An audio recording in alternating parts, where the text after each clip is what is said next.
台总统赖清德伫国庆晚会致辞，讲中华人民共和国绝对无可能将做中华民国人民的祖国，结果是引发着热烈的讨论。国防部今仔日证实，中国会伫咱的国庆日发射着火箭，而且飞过咱的防空识别区。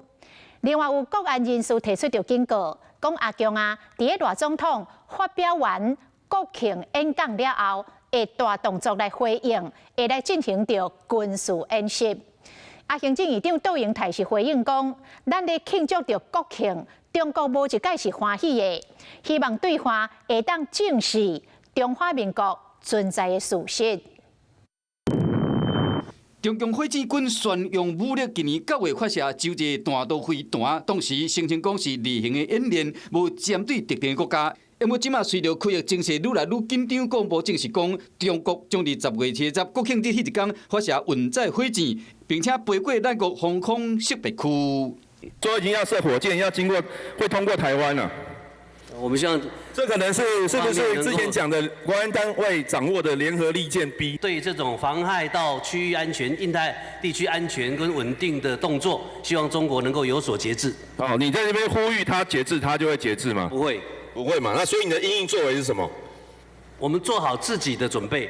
面对解放军的行为，有外国媒体分析讲，这军事动作敢若是针对总统赖清德伫国庆晚会中所讲的祖国论。国安人士嘛，意见可能伫10月70以后，共军全面启动全军战略演习，试射真济长途飞弹，要试探各国的红线。中华民国双10国庆，中国哪一次高兴？所以，我们也希望他能够正视这个历史。中华民国存在的事实。除了联合登岛的作战以外，国安高层嘛表示讲，基本上都是针对武力犯台全过程的演练。对台湾的这种联合战备警巡，它不断的就是调整规模、频率以及它的科目，来展现它对于台海的掌握能力。可以这样讲，它会采取一些就是更具侵略性的一些科目。10月70要到啊，赖清德国庆的演说受到国际关心。